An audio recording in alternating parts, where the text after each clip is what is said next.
Hey everybody, my name is Shakisha and this is Talk, Feel, Heal, a space for Baltimore to talk about the things we go through and find ways to get through. This is brought to you by 988 Helpline in Central Maryland. Today we are tackling the we don't talk about that culture.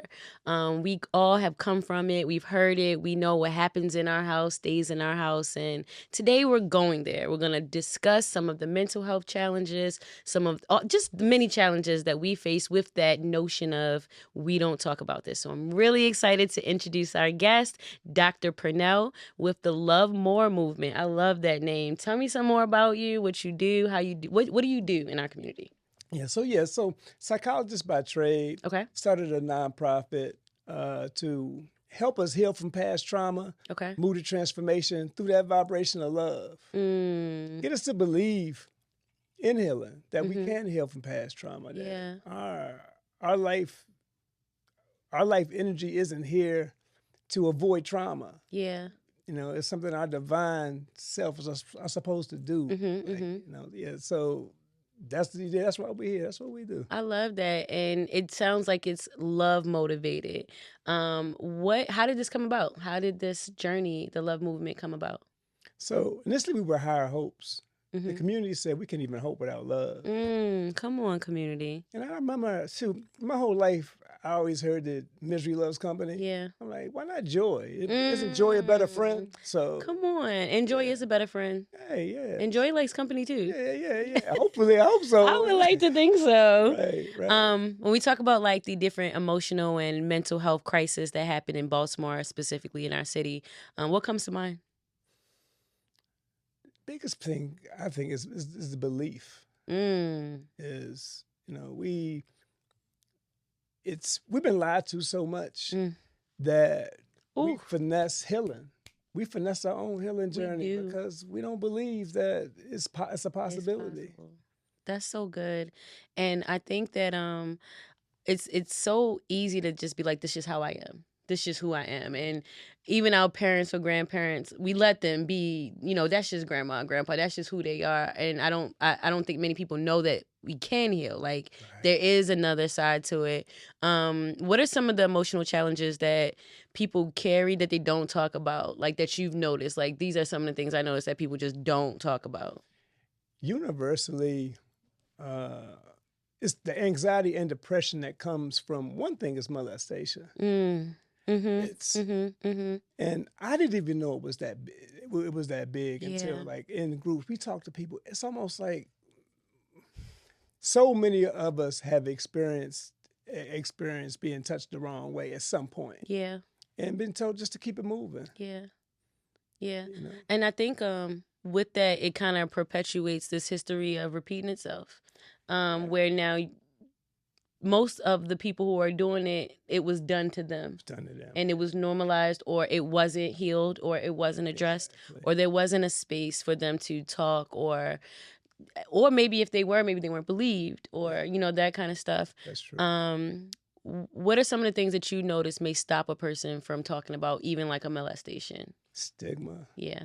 It's something wrong with us for being vulnerable. Yeah. So, and which is almost, resilience can be a blessing and a curse. So the idea that to be strong enough to get somewhere else is good. But if I'm expected to be strong, if I'm not resilient enough, something's wrong with me. Yeah. So if I need help, then I'm not resilient. Yeah. Something's wrong with me. Yeah, something's wrong with me. I think it's oftentimes like if something might happen, someone would say, well, what did you do? Oh, well, this happened to me. Well, what did you say to make them think that this was okay? Or what were you wearing? Or and it's always, and so sometimes that fear, we're like, I ain't saying nothing to nobody. I don't want nobody to judge me. I don't want to be the reason that somebody loses their job, or the reason. And these things really will stop somebody from talking about what's going on. How do you think we can make talking about these struggles simple as talking about a Ravens game or anything else that's going on in the world? Like, what do you think needs to change? I think number one would be our first even understanding of having what a brave space is across the board. because so we say safe space all the time. Yeah. This is a safe space. Yeah. Because I say safe, does it make it safe? It Right. doesn't. So until I can trust enough to be open and honest about how I think and feel, I'm never going to talk about things that's sensitive to me. So we call it brave space. And isn't it brave to be honest? It is. Whether it's individual relationships to the group piece, like when I can be, honest with you about what I'm thinking and feeling, is the beginning of it. And when I do, we'll stop judging each other for needing help. Yeah. Because you shouldn't be punished for needing help. You shouldn't. And you already need help, huh? Yeah, right. We can punish you. Like, Exactly. it's crazy. So with your nonprofit specifically, what are some ways that you have been able to help people come out of that shame of talking about things that have happened to them? The first is starting from the premise, one, the people are the medicine, not the patient. We start there. And before we even get going, I want you to know that it's a miracle that you're here today. Yeah. Right? You're a miracle. Yeah. Right? All that, however you navigated past trauma, you're here today, and we're able to actually move on. And so from that foundation. Yeah. And a lot of times people say, okay, yeah, I'm a miracle. No, you really are. Like, so, and even to the point that we tell them that, you have 72 trillion cells inside of your body to make up you. Right? And first people say, and people, you see me, I'm over here like 72 young people will Google it, right? I can't even count. They'll Google it and be like, no, for real? Nah, 72 trillion individual cells communicate with each other makes you a miracle. And you say you don't have to be an extra in your own movie because you're a star. Yeah. Right? If not a constellation, 72 trillion cells. And the next piece is 250 million cells competed to fertilize one egg. So every birth's a miracle, no matter how it happened. Because people feel like, oh, I'm not a love. No, however it happened, you a miracle. A miracle. So we start from you being a miracle, and you know that there's no judgment for however you navigated past trauma, then that's the beginning of creating that brave space. I love that. So you affirm identity, where oftentimes it's so easy to get caught up in coping mechanisms because we don't know who we are. Exactly. We don't know where we're from. We don't know where to go for help, who our elders are, or who or what. Maybe we don't feel so connected to the source. And so we're out here. And I think affirming that, like, hey, first, before all this, let me let you know you're not just you here in this moment, but you here, period. Hey. And you here in this moment is a miracle. And if you're Black in America, it's a stigma connected to just being you. Just that. Just being you. You got to get through the piece of like, it was something wrong with me just for being me. Yeah. But if you are Black in America, which many of us are, we get the, oh, I'm sick of hearing the same old story. All right, at some point you got to get over it. It's not that bad. Pull yourself up from your bootstraps. All of that same stuff. But we know it's still an extra layer of life. I'm going to use that word. It's an extra layer of life that happens when you got that skin complexion or you come from a certain background. And so have you noticed that you've had to navigate differently when dealing with the Black community or any community for that matter? Definitely. Yeah. Definitely. Especially now. Yeah. Because like you said, it's so, okay, can you just get over it? But then at the same time, it's illegal to talk about it. It's that bad. Yeah. It's that bad that just the truth itself is illegal. Like, it's like, oh, wait, that, we have to legislate that we can't speak the truth, and whatever you want to call it. Like, it happened, but we can't talk about it. Yeah, that's so good. So with your organization, do you service or do you build with all ages? Okay.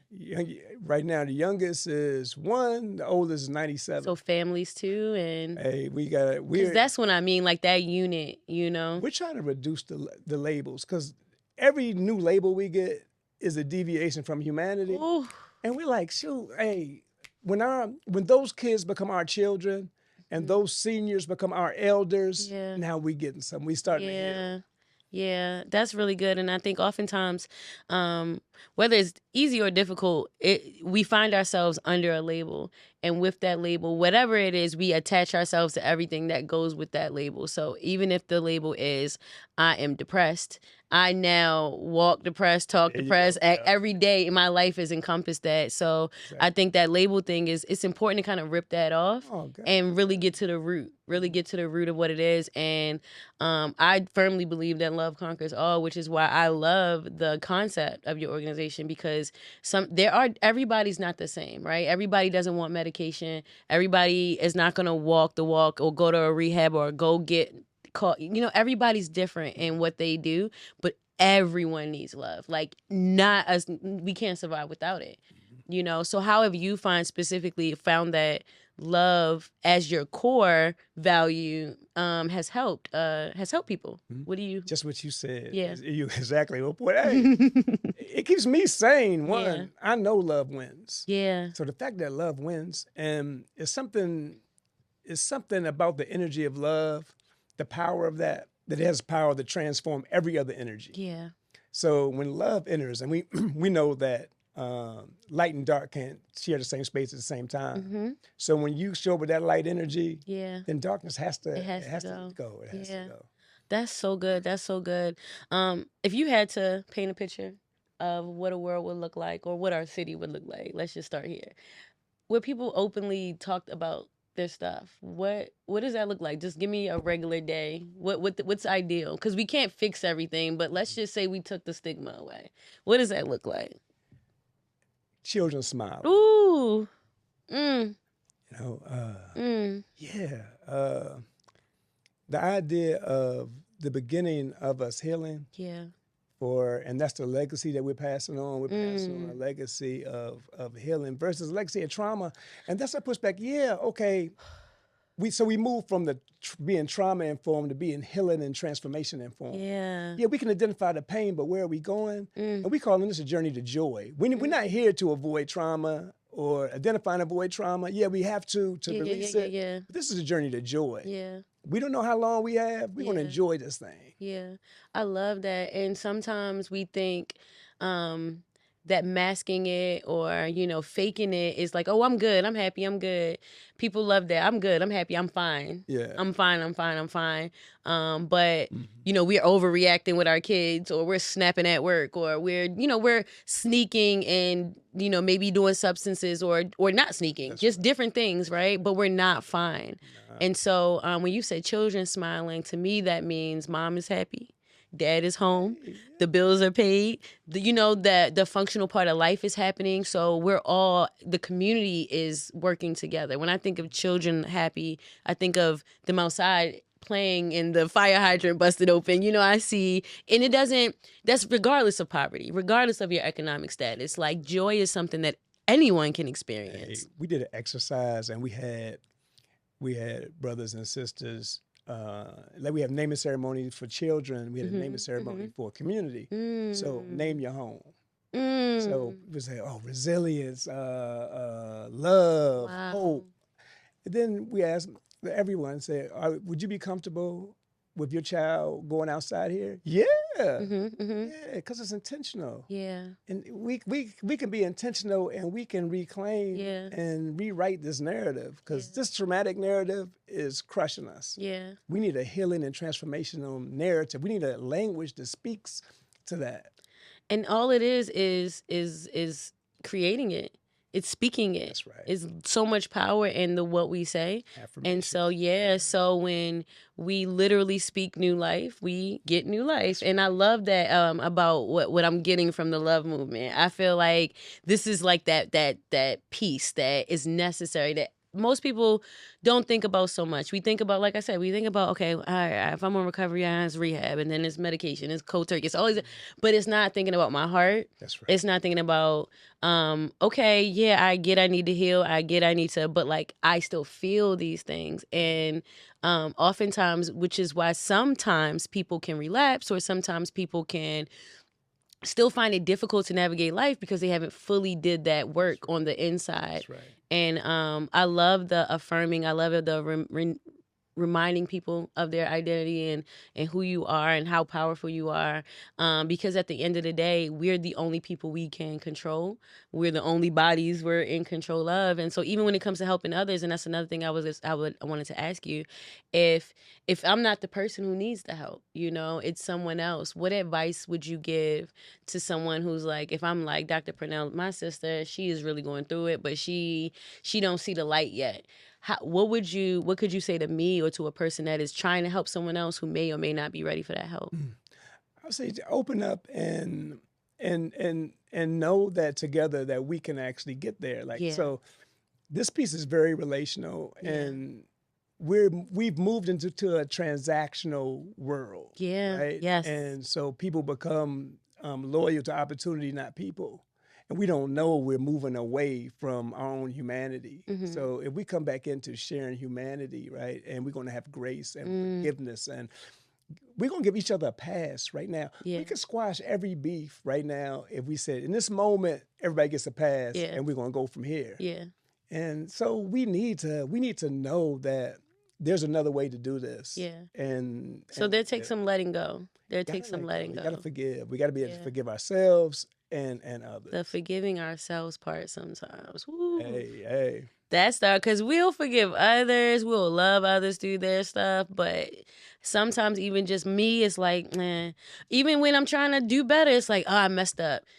All right, forget it. I ain't even going to try no more. Exactly. And that is oftentimes the outcome, you know, or even if it's a temporary outcome before recovery happens, oftentimes it is the prolonging of it, because it's like, all right, I said I'm gonna not do this for 3 days, and I messed up the first day, so now I'm not doing it. That's right. You know, and when I think about addiction, and I don't think just about substances, or, you know, I think it could go with so many other things. So, and when I think about love, is there any ways that, or I say, what's the spectrum that you've been able to help people? Like, how wide is it? Like, because I might not be able to identify necessarily with one substance, but how can I know that I can still benefit from services with your organization? And that's the other piece about love. So, and we want everybody to become family. And we're sharing humanity with love, equity, respect, forgiveness, and joy. And so whenever you're ready, and there's no judgment, like, no, so we call the piece like healing stations, right? Just like it's a cooling station, a feeding station, it's a healing station. Whatever you're going through, just get through the door. And we can work it out. I like that. Just get through the door. Just come. We can figure the rest out. I really like that. And how long have you been doing this? About 20 years. Oh. And so the last 10 has been kind of everything that I found that worked. Okay. Other stuff, a lot of stuff. Trial and error. It just hasn't. Like, you know, a lot of things we call best practices aren't. They're just not. And that's so real. Yeah. And that's so real. Because everyone's not the same. Nah. We all are coming from different places, different experiences, and some of the outcomes might look the same, but we're not the same, and we're not going to react the same. So best practices really, and a lot of times they're not for us. That's right. So for real. So if we're being honest. And many of us don't know that we're valuable enough to love and be loved. Right? So many of us. We don't. Like, we'll say it, but we don't believe it. We don't know that there's nothing more beautiful than us being us. We don't know that. That's so good. That's so good. If I am thinking about, well, I'll say this. In your 20 years, was there any conversation that you didn't have that you wish you had, or you wish you had, like you said, your second 10 was different from your first 10. Anything from the second 10 that you wish you knew in the first 10, or you wish you could have applied in the first 10?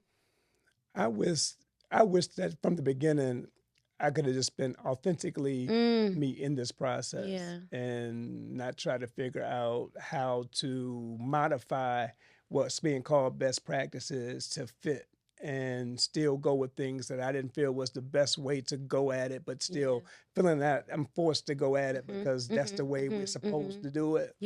I wish I just negated all of that from the jump. And just knew that, hey, whatever, like, you know, and because it's been such a disservice to us, to anybody who needs help to feel, and like, so I have to heal where I was hurt. And it's my ideas. It's like, why, you know, why? Like, why don't we have a pathway to joy? Even identifying and being able to define well-being and mental health. We know all the mental health issues. But talk to somebody, what is mental health? Oh, well.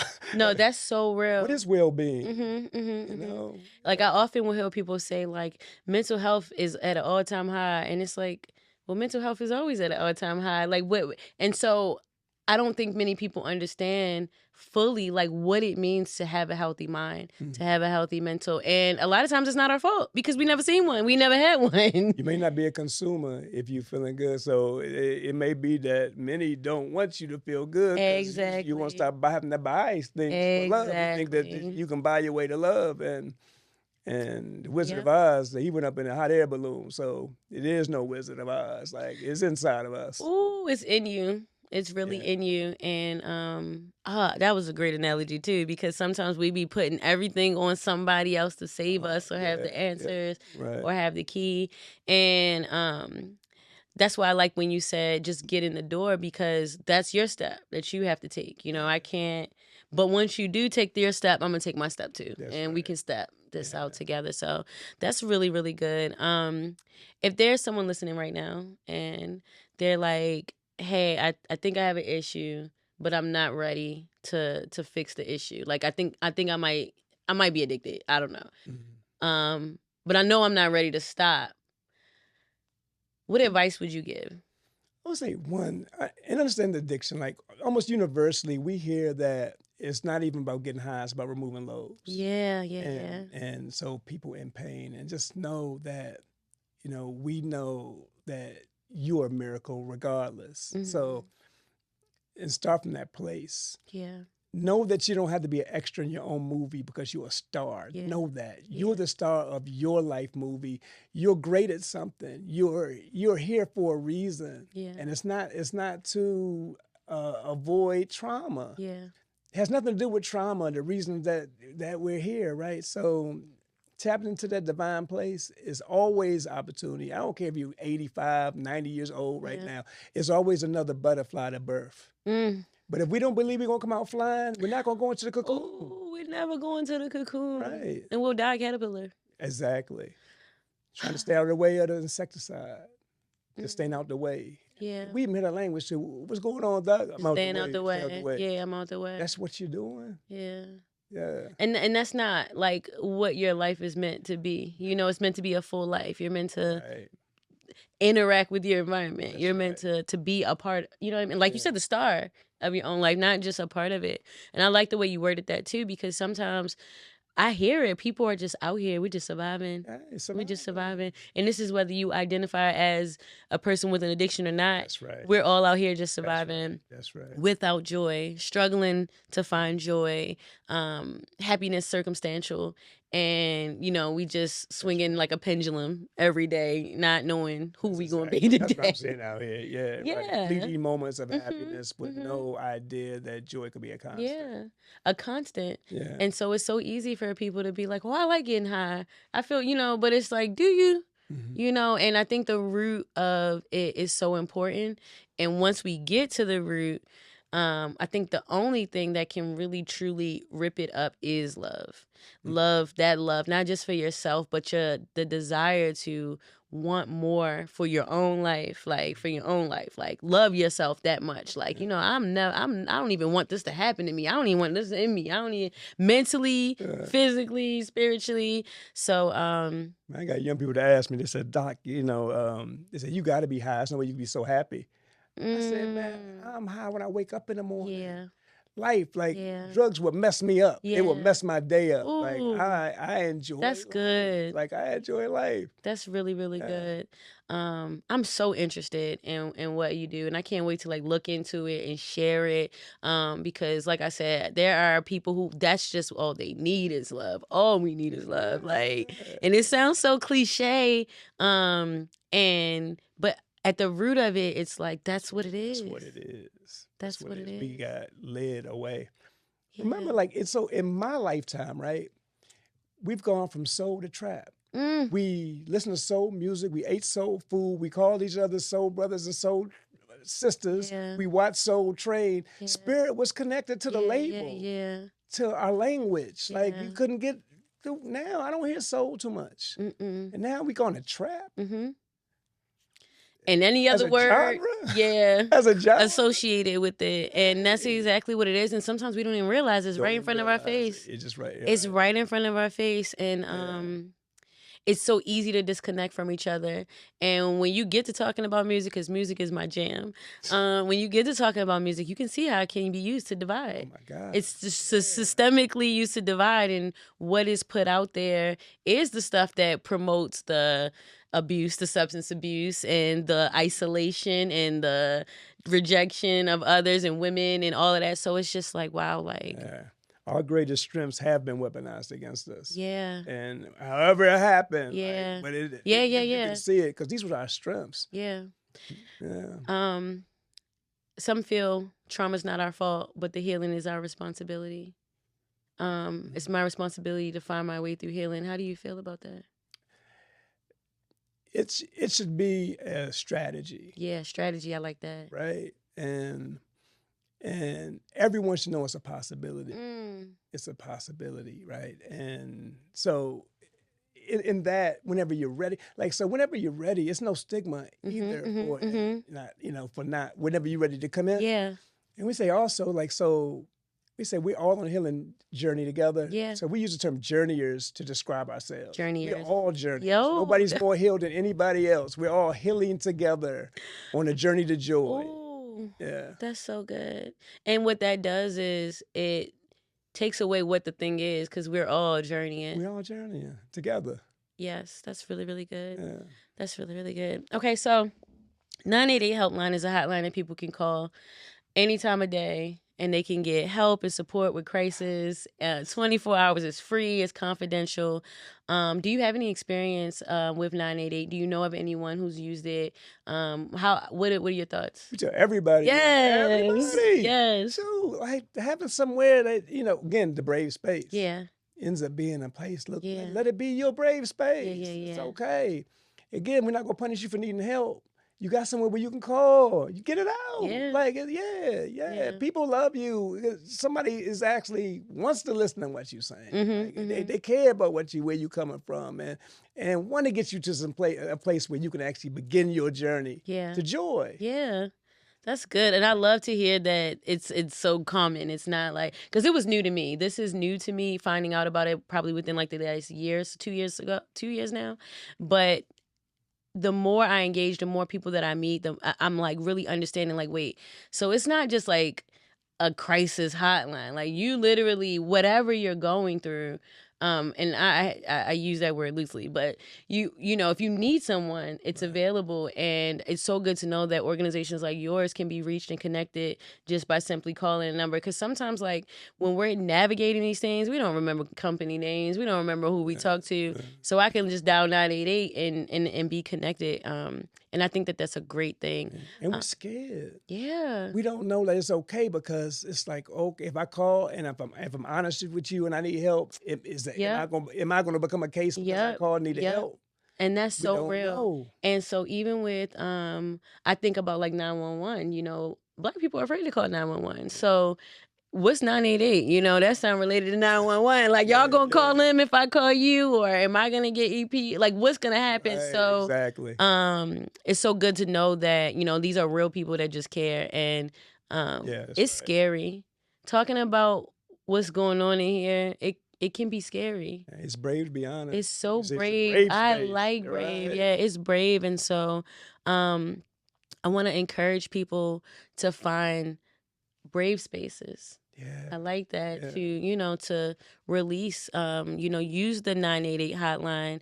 And if there's anything else that you would like to share, like, this is a moment where if no one hears it from anyone else, they'll get to hear it from you. And I want you to kind of look straight into that camera and let somebody know, what can I do? Like, I'm here, I'm stuck, holla at me. Mm-hmm. One big piece is language, right?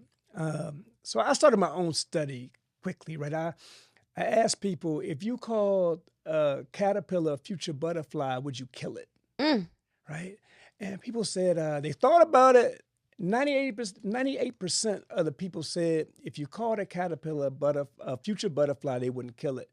But if it's just a caterpillar, it may be a furry pest eating my flowers. Mm-hmm. So the next question was that if we considered our children to be future butterflies, wouldn't they be safe? wouldn't we be excited about what's coming next? And then even ourselves, do we consider ourselves to be a future butterfly? If so, then when are we going to birth that piece, right? So the idea of us flying, and so a lot of times we don't believe it.